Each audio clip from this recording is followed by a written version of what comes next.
This film contains commentary, opinion, and dramatized content for the purpose of education, analysis, and creative expression under the principles of fair use. Give me a sign. The producers, the musicians, the designers, moved us all out to Hollywood, moved us all out to New York, chasing gold statues. Chasing gold statues. Chasing gold statues.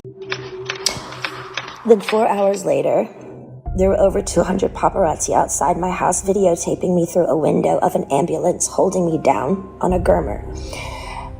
I know now it was all premeditated. A woman introduced the idea to my dad, and my mom actually helped him follow through and made it all happen. It was all basically set up. There was no drugs in my system, no alcohol, nothing. It was pure abuse. And I haven't even really shared even half of it. I have you institutionalized again, where they medicate the crap out of you and you go back to zombie land forever. After the 2 weeks of being hospitalized and completely traumatized out of my mind, I did a TV show called How I Met Your Mother, and then I started working on an album called Circus, and started working away right away. All I do remember is I had to do what I was told. A rhythm too perfect to question, a promise of light in a world built from shadows. Every empire needs its offerings, and in this empire, the offering is innocence. Children raised on applause, trained to sparkle, shaped to sell. Behind every spotlight waits a hand that built it. Behind every hit, a contract. And behind every contract, a hunger that has forgotten God. The camera flashes like lightning. The crowd worships what it cannot understand. But somewhere beneath the glitter, the gears are turning. And once the gears begin, they do not stop. They call it an opportunity. They call it fame. But the faithful know another name for it: temptation. The machine hums, whispering just one more hit, one more tour, one more sacrifice, and the line between art and altar disappears. Because when the world builds its idols, it never asks what must be burned to keep the fire alive. I think it was more of an excitement at first. And there's the honeymoon stage to it. It seems like everything's fabulous. Oh, look at the trips that, she gets to go on, and look at all the wonderful things that she's exposed to and all the wonderful people that she gets to meet. There was that honeymoon period. The long-term effects of overbearing, achievement-oriented parents are really sad. One of many major outcomes is that the child does not develop their own sense of self because they've existed as an extension of their guardian's identity. The child has absorbed the narrative of who they are, what they can do, who they ought to be from their parent, and it's impossible to live up to. Yet they fear they won't be lovable if they fall short. If I'm being candid, when we celebrate kid performers who've made it as adults and who are now household names, sometimes I wonder how many of them have taken the chance to do this deeper self-work and deconstruct. But it's really weird. I enjoy my life and I love what I do, but at the same time, even though we didn't have that much then, I was really happy. Looking back right now, just the simplicity of life, it was very nice. We're going shopping, Dad. You know what I love most about this business? It's not the music. It's not the art. Hell, it's not even the fame. It's the parents. Those sweet, suburban, starry-eyed parents. They're the real investors in our little empire. They spend years, training their kids for us. Voice lessons, piano, dance, stage presence. They polish them up like show ponies and then trot them right to our doorstep. By the time they get here, they've already done half our job. All we have to do is slap on a contract, build a brand, and watch the money roll in. I've generated several billion dollars, several billion. And they really thought that my mind is always on music and dancing, and it usually is, but they never thought that this performer myself would outthink them. Justin is now going into his second year of fighting for his freedom just to get out of this deal. And it's not even secret information that I'm getting from people close to him. This was reported. It's being talked about in Billboard. He is fighting for the freedom to put out the music that he wants. He can't put out music right now. He wants to get away from the people that he signed with at 13 years old to focus on his wife and his son and his values. And I felt like a lot of the things were planned for me to do. And, you know, being told what to do. And I was just like, for this one, I want to make it my baby. And I want to do it myself. And I was very strategic about the way I did it. And yeah, that's why it means so much to me. I was on tour in 2018. I was forced to do. My management said if I don't do this tour, I will have to find an attorney, and by contract, my own management could sue me if I didn't follow through with the tour. Right next one is my so-called manager, Colonel Tom Clark. That colonel is an alien. Somebody call the FBI and tell them that he has abducted me. And he has locked me in this golden cage to keep me here forever with you, ladies and gentlemen. So I'm caught in the trap. I can't get out. 'Cause Colonel's got some big debts, baby.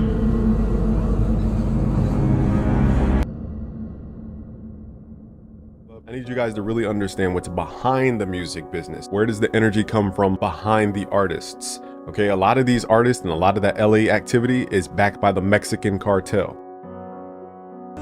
Now you listen to me. The only thing that matters is that that man gets up on that stage tonight. Family comes before everything.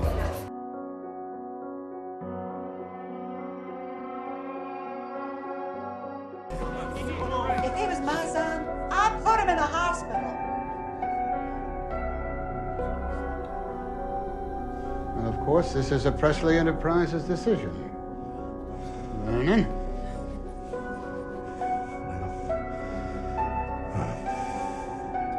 What can you do for him, Dr. Nick?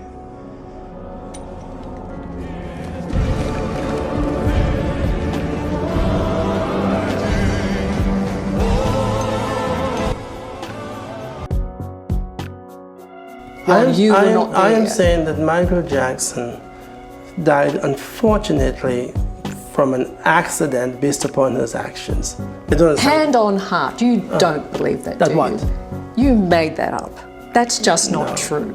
That's not the case. Look, if you are his friend, you would not tell that story.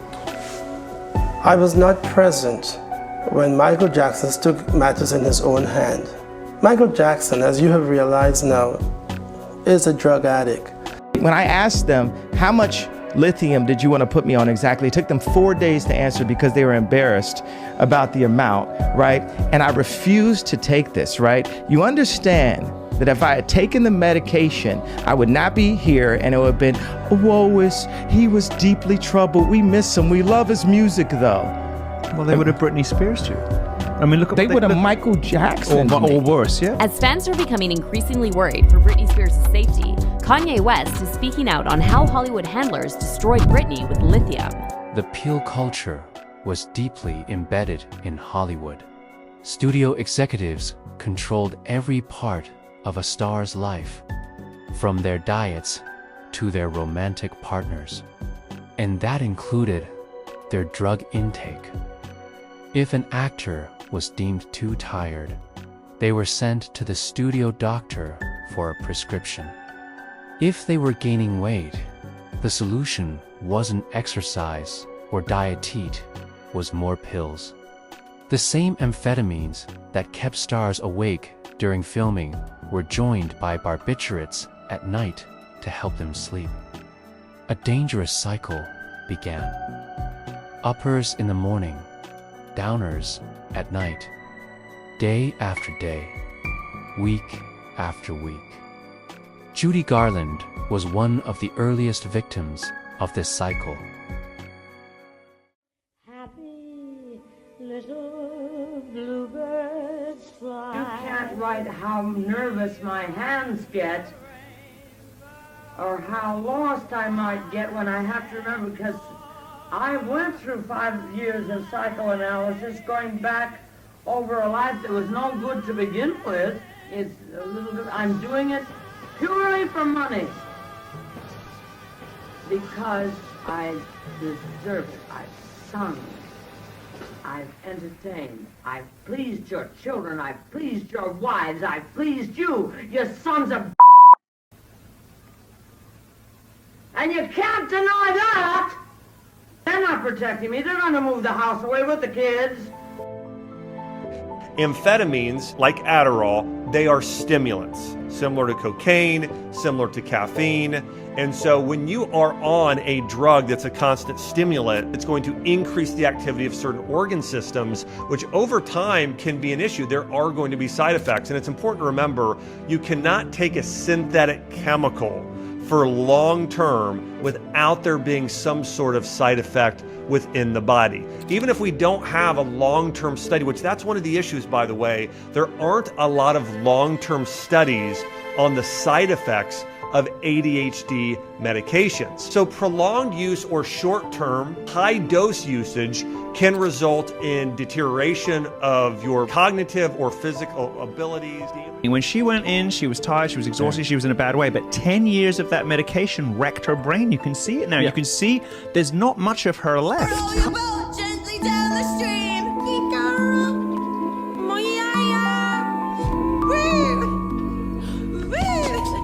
They're not really listening to what I'm telling them. It's like, it's bad.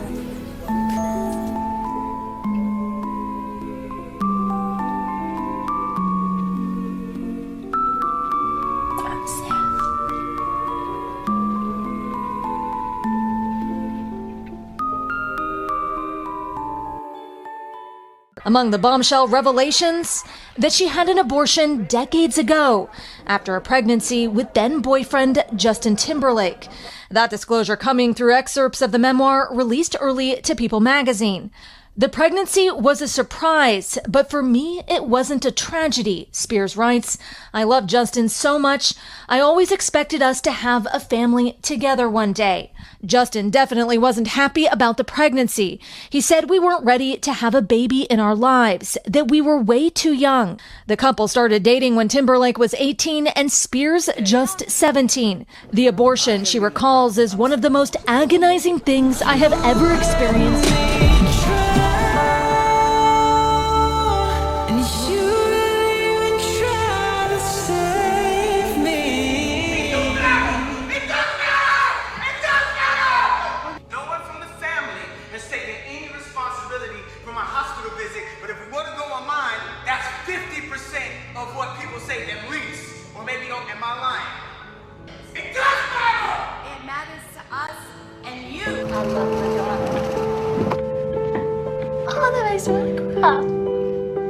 This is so sweet. Okay. I'm emotional right now. I don't know what the hell it is, but it's pretty. But how does she play as far as the support? She's amazing. She is awesome. Thanks, Mom, huh? You got emotional about your mom. I did. Ew. Stupid. No, it's not. My mom is here, and I would be doing the same thing. Because my mom gets me through everything, too, so you can just make me cry with you. She's a good one, huh? Yeah. Yeah. Special. She got a good daughter. Yep. She got a good daughter. Yeah. Lynn, did you get sucked up into there's a naivete, obviously, but there's also the power of fame and the seduction of fame. Were you sucked into it? You know what? I think it was more of an excitement at first. I would like to be just like my mom. I would like to be just like her. She's such a spiritual person and such a beautiful lady. So.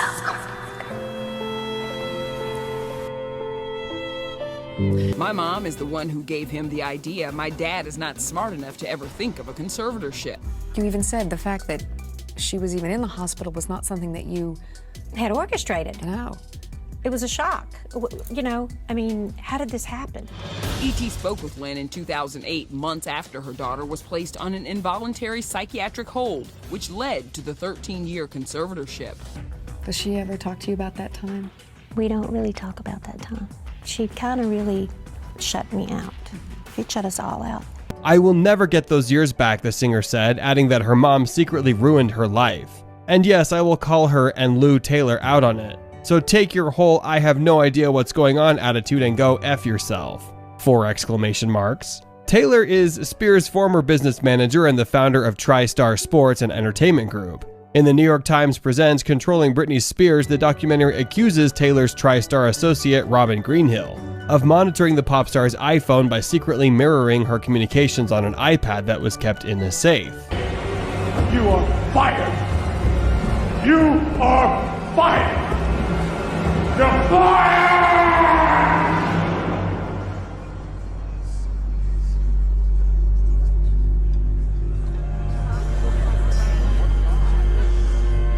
You're fired. My name is Dr. Charles Sophie. I'm a psychiatrist. It's very hard to maintain a relationship with a spouse or partner who has a pre-existing mental illness. But not only in this case do you have that, you also have someone who didn't have a good foundation of a biological or a family of origin to know what a role modeling of a marriage should be or a relationship. I don't even know what her relationship as a child was like with her father. And so she's going to have trouble with men, and it's going to stir up a lot of issues for her with or without a mental illness, and it's going to be worse with a mental illness. My name is Dr. Drew Pinsky. I'm a board-certified internist, board-certified addiction medicine specialist. It's an extremely difficult condition to be around and to care for. They are not well. Their brain isn't working right. If she evokes anger in you, be careful, because this isn't about you. You understand that if I had taken the medication, I would not be here, and it would have been, oh, woe, he was deeply troubled. We miss him. We love his music, though. He was only 34 years old. 5 months after his sudden passing, Carter drowned after inhalation of compressed gas and intake of alprazolam. The manner of death was ruled accidental. Michael Jackson, as you have realized now, is a drug addict. I've been in rooms at the top of the top, which albums are prayed over demonically. Music is prayed over demonically. That goes out to the world, goes out to the radio stations, goes out to the public. And when you see that stuff and know that stuff, it's frightening. What do you mean by that, Shane, prayed over demonically? Rituals, ceremonies to give light to the devil, to Satan. It's a satanic music industry. If you look at what the music is today, the industry is today, for all your Sam Smiths to your Dojo Cats to your Beyoncés they are so demonic, it's unbelievable. And we can't, it's in front of us. It's something that we kind of go, oh, it's just music. But it really isn't. It's absolutely taken over the world, taken over our children, and taken over everything that's coming to the times of world crisis. What's even more strange about this contract was that not only were they not allowed, or would they not be allowed to say the name Jesus. He said they didn't say don't say God, specifically Jesus Christ, but it said that there will be certain consequences that will happen if you chose to say Jesus' name against the contract. I would like to thank Jesus Christ and my family. I heard John Todd's testimony on, the 70s, that guy that worked for Capitol Records, and he was specifically going up into the top realm of the Capitol building, and they would pray over every single album, attaching spirits to go with those albums. And I remember a comment that he made that really stuck in my head. You want to know how many demons you have in your home? Go count your records. I said, do they still have the colon conjure demons into the master? He said, of course. I said, now, I got to know something. What's the main reason for rock music? So that we can play spells on people that we couldn't cast spells upon. I said, okay, one last thing. I've been hearing that you must be an initiated witch now to get a record contract. He said, that's right. He said, many of us that weren't total witches have to be witches now in order to produce music. Dad needs to be in jail for the rest of his life. But like I said, God would not allow that to happen to me if a God existed. I don't believe in God anymore because of the way my children and my family have treated me. There is nothing to believe anymore. Your name may not appear down here in this world's Hall of Fame. In fact, you may be so unknown that no one knows your name. The Oscars and the praise of men may never come your way, but don't forget God has rewards that he'll hand out someday. This crowd on earth, they will soon forget when you're not at the top. They will cheer like mad until you fall, and then their praise will stop, not God. He never does forget, and in his Hall of Fame, by just believing on his Son, forever there's your name. I tell you, friend, I wouldn't trade my name, however small, that's written there beyond the stars in that celestial hall, for all the famous names on earth, or the glory that they share. I'd rather be an unknown here